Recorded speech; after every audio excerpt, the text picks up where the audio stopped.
Ay! Ay! Naku! Nakita tayo! Oo nga pala! Happy birthday, Tita Mayet! Yee! Bastos.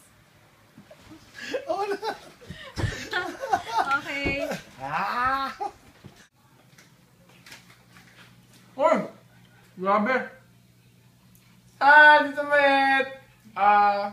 Happy 16th birthday! Kain tayo!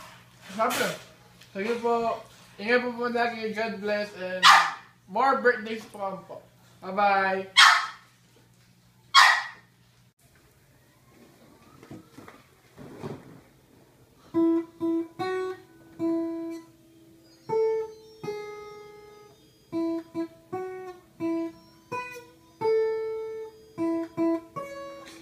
Oops. Sorry, tita. Hindi po ako prepared. Pero, happy birthday po sa inyo. Sana po mag-celebrate tayo kagaya po ng dati na para makapag-bonding po tayo sa kaarawan nyo.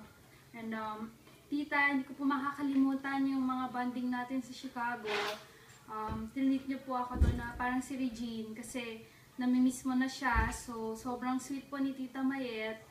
And, naalala ko nung despedida ko dito, hinila niyo po ako sa isang tabi. Tapos, binigyan niyo po ako ng sobrang napakalaking halaga na hindi ko po makakalimutan yon. Malaking utang na loob ko po yun sa inyo, tita. And maraming salamat po sa lahat. Pati po sa mga wisdom po na itinuro niya sa akin.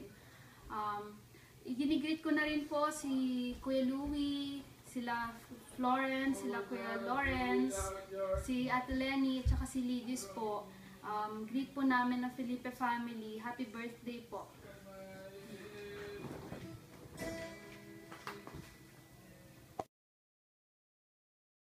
Hi, Yang! Happy birthday!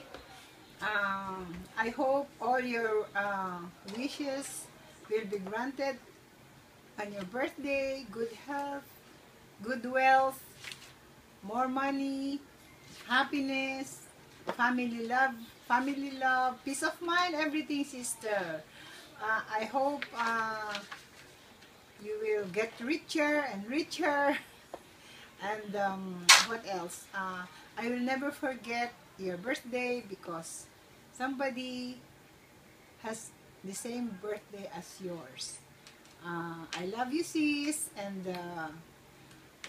I hope imbitahan mo kami sa iyong blowout kasi gusto ko nang makita ang iyong hacienda. Happy birthday!